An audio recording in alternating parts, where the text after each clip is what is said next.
நாளைக்கான வீடியோ தாங்க வந்திருக்கு. வீடியோ வந்து சூப்பரா இருந்துச்சு அப்படி தாங்க சொல்லணும். நம்ம மாயா இருக்காங்கல்ல, மாயா வந்து சீனுக்கு வந்து எல்லார் முன்னாடியுமே வச்சு முத்தம் குடுக்குறாங்க அப்படின்னு தாங்க சொல்லணும். அதெல்லாம் பார்க்குறப்போ சேனலை மட்டும் மறக்காம லைக் அண்ட் சப்ஸ்கிரைப் மட்டும் பண்ணிடுங்க.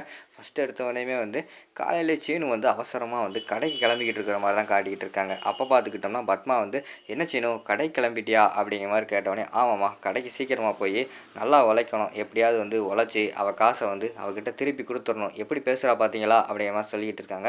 "ஆமாடா சீனு, அதைத்தான் நான் அவன்கிட்ட சொல்ல வந்தேன். சீக்கிரமா வந்து அவளோட காசை சம்பாரிச்சு அவன் மூஞ்சில விட்டெறிஞ்சு இந்த வீட்டை விட்டு வெளியே அனுப்பணும்டா. அப்பதானே இந்த குடும்பமே நல்லாயிருக்கும். இல்லைன்னா அவள் இருக்கிற வரைக்கும் இந்த குடும்பத்தில் சந்தோஷம்னு ஒன்று இருக்கவே இருக்காதுடா." அப்படிங்கிற மாதிரி சொல்லிகிட்டு இருக்காங்க. "ஆமாம்மா கடையில் போய் நானும் முடிஞ்ச அளவுக்கு நல்லா உழைச்சி காசை ரெடி பண்ண பார்க்குறேன்." அப்படிங்கிற மாதிரி சொல்லிட்டு சீன் வந்து சொல்லிகிட்டு இருக்கிற மாதிரி காட்டுறாங்க. "சரி பார்த்துப்போ" அப்படின்னு சொல்லிட்டு அனுப்பி வைக்கிறாங்க. இதெல்லாம் வாங்கிட்டு இருந்து மாயா வந்து கேட்டுடுறாங்க. "ஓ அப்படியா, சீக்கிரமாக சம்பாரித்து என் காசை என்கிட்டயே கொடுத்து வீட்டை விட்டு அனுப்ப பிளான் போட்டுக்கிட்டு இருக்கியா? பாரு, நீ காசை சம்பாதிக்கிறதுக்குள்ளே நான் உன்னை வந்து என் பின்னாடி எப்படி சுத்த வைக்கிறேன் பாரு." அப்படின்னு சொல்லிட்டு அந்த இடத்துல மாயா வந்து யோசிச்சுக்கிட்டே இருக்காங்க. என்னடா பண்ணலாம் நம்ம அப்படின்னு சொல்லிட்டு யோசிச்சுட்டு, சரி நம்மளும் கடைக்கு போவோம் அப்படின்னு சொல்லிட்டு முடிவு எடுத்துட்டு கடைக்கு வர்ற மாதிரி தான் காட்டிகிட்டு இருக்காங்க. என்ட்ரன்ஸ்லேயே கடையில் பார்த்துக்கிட்டோம்னா நம்ம இவங்க சீனு வந்து இருக்காங்க. "ஏய் நீ எதுக்கு இப்போ என் கடைக்கு வந்த?" அப்படிங்கிற மாதிரி சொல்கிறாங்க. "என்ன சீனு, நான் உன் கடைக்கு வரக்கூடாதா? கடை வந்து பொதுவாக தான் வச்சுருக்கேன். யார் வேணால் வரலாம், யார் வேணால் போகலாம். நான் வந்து பர்ச்சேஸ் பண்ணுறதுக்காக வந்திருக்கேன். ஏன் பர்ச்சேஸ் பண்ணுறதுக்கு கூட கடைக்கு வரக்கூடாதா?" அப்படிங்கிற மாதிரி சொல்கிறாங்க. "பர்ச்சேஸ் பண்ணுறதுக்கெல்லாம் கடைக்கு வரலாம்." அப்படிங்கிற மாதிரி சீனு சொல்கிறாங்க. "அப்புறம் என்ன அமைதியா இரு" அப்படின்னு சொல்லிட்டு விறுவிறுன்னு வந்து போய் ட்ரெஸ்ஸு பார்க்க போகிறாங்க. போன உடனேயுமே ஒரு அக்கா வந்து கேட்குறாங்க, "வாங்க மேடம், என்ன ட்ரெஸ் எடுக்கணும், என்ன எடுக்கணும்?" அப்படிங்கிற மாதிரி சொல்கிறாங்க. "எனக்கு வந்து ஷர்ட்டு பேண்ட் எடுக்கணும் என்னோடய ஹஸ்பண்டுக்கு." அப்படிங்கிற மாதிரி சொல்கிறாங்க. இது எல்லாத்தையுமே சீனு அந்த பக்கம் நின்று வாட்ச் பண்ணிக்கிட்டு இருக்காங்க. இன்னொரு பக்கம் மணி நின்று பார்த்துக்கிட்டு இருக்காங்க. நம்ம மருமக என்னடா பண்ணுறா அப்படின்னு சொல்லிட்டு பார்ப்போம்னு சொல்லிட்டு அவங்க ஒரு பக்கம் பார்த்துக்கிட்டு இருக்காங்க. டக்குன்னு பார்த்தா சீனு வந்து அந்த ட்ரெஸ் எடுத்து போடுவாங்கள்ல, அவங்கள வந்து, "எக்கா ஒழுங்கா வந்து சீக்கிரமா ட்ரெஸ் எடுத்து போட்டு அனுப்பி வைங்க." அப்படிங்கிற மாதிரி சொல்லிக்கிட்டு இருக்காங்க. "என்ன மேடம் உங்களோட ஓனரு இப்படி கோவப்படுறாரே?" அப்படிங்கிற மாதிரி சொல்லிக்கிட்டு இருக்காங்க. "ஆமாம் மேடம், எங்கள் ஓனரு கொஞ்சம் கோவக்காரர் தான்." அப்படின்னு சொல்லிட்டு அந்த அக்கா வந்து சொல்லிக்கிட்டு இருக்காங்க.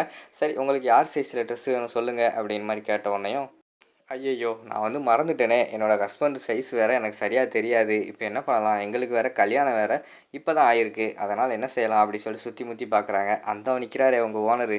உங்க ஓனர் மாரியே தான் என் ஹஸ்பண்ட் இருப்பாரு. அதே சைஸ்ல தான் இருப்பாரு. அவர பார்த்தா எங்க ஹஸ்பண்ட பார்க்க தேவையே கிடையாது. நீங்க அவர் சைஸ்லயே ட்ரெஸ் எடுத்து குடுங்க." அப்படிங்கிற மாரி சொன்னோனே, "ஓ! அப்படியா?" அப்படின்னு சொல்லிட்டு ட்ரெஸ்ஸ வந்து அந்த அக்கா வந்து நெறைய ட்ரெஸ் எடுத்து போடுற மாரி தான் காட்டிக்கிட்டு இருக்காங்க. சரின்னு சொல்லிட்டு அந்த ட்ரெஸ் எல்லாம் செலக்ட் பண்ணிக்கிட்டு இருக்காங்க.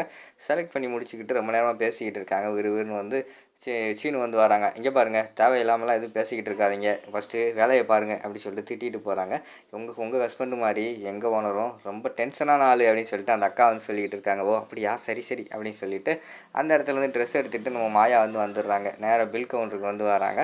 பில் கவுண்டருக்கு வந்தோடனே ஷர்ட்டு, ஃபேண்ட்டெல்லாம் எடுத்துட்டு அங்கே டக்கு டக்குன்னு எல்லா வேலையும் பார்த்துக்கிட்டு இருக்காரு சீனு. அதை பார்த்துட்டு நம்ம மாயா வந்து சொல்கிறாங்க, "என்ன சீனு வேலையெல்லாம் பரபரப்பாக பார்த்துக்கிட்டு இருக்கியே?" அப்படிங்கிற மாதிரி சொன்னோன்னே, "ஆமாம், நீ கேட்ட காசை உன்கிட்ட கொடுக்க வேண்டாமா? அதுக்காக தான் இப்படி வேலை பார்த்துக்கிட்டு இருக்கேன்." அப்படிங்கிற மாதிரி சொல்கிறாங்க. "ஓ! அவ்வளோ வைராக்கியமா? சரி பாரு பாரு." அப்படிங்கிற மாதிரி சொல்லிகிட்டு இருக்காங்க.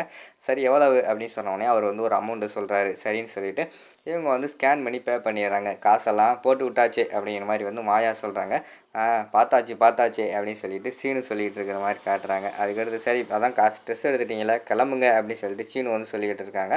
"ஓ! போகணுமோ?" அப்படின்னு சொல்லிட்டு டக்குன்னு பார்த்துக்கிட்டு கடையில் வச்சு மாயா வந்து எல்லார் முன்னாடியுமே வந்து சீனுக்கு வந்து முத்தம் கொடுக்குற மாதிரி காட்டிக்கிட்டு இருக்காங்க. அதாவது கை மூலியமா முத்தம் கொடுப்பாங்கள்ல, அது மாதிரி கொடுக்குற மாதிரி தான் காட்டிக்கிட்டு இருக்காங்க. அந்த இடத்துல பார்த்தா பயங்கரமாக ஷாக் ஆகிடுறாரு சீனும். "சரி போயிட்டு வரேன் சீனு." அப்படின்னு சொல்லிட்டு கிண்டல் பண்ணிட்டு போகிற மாதிரி தான் காட்டிக்கிட்டு இருக்காங்க விறுவிறுன்னு. அங்கிட்டு பார்த்தா நம்ம புவனேஸ்வரி காட்டிக்கிட்டு இருக்காங்க. புவனேஸ்வரிக்கு வந்து பயங்கரமான கடுப்பாக இருக்குது. என்னடா நம்ம என்ன பிளான் போட்டாலும் அது வந்து இப்படி ஆயிடுதே, கடைசியில் சொதப்பிடுதே, என்னதான் ஆயிடுது அப்படின்னு சொல்லிட்டு அவங்க வந்து பயங்கரமான கடுப்பில் இருக்காங்க. அப்போ வந்து லிங்கம் வந்து சொல்கிறாங்க, "இங்கே பாருங்க, இப்போ சிவராமும் வந்து ஜானகி மாயா கூட சேர்ந்துட்டான். அதனால் வந்து கண்டிப்பாக ரகுராம் வந்து சிவராமை ஏற்றுக்கிற மாட்டான். இப்போ தான் நமக்கு சரியான நேரம். அந்த ரகுராமையும் அந்த தனத்தையும் அந்த குடும்பத்திலேருந்து தனியாக பிரித்தாலே அந்த குடும்பம் ஆட்டோமேட்டிக்காக சீர்குலைஞ்சு போயிடும்." அப்படிங்கிற மாதிரி சொல்லிகிட்டு இருக்கிற மாதிரி காட்டுறாங்க. "ஃபஸ்ட்டு அதை செய்யணும்." அப்படி சொல்லிட்டு புவனேஸ்வரி வந்து வில்லத்தனமாக யோசிச்சுக்கிட்டு இருக்காங்க. அதோட பார்த்துக்கிட்டிங்கன்னா இந்த எபிசோடு வந்து முடிச்சிடுறாங்க.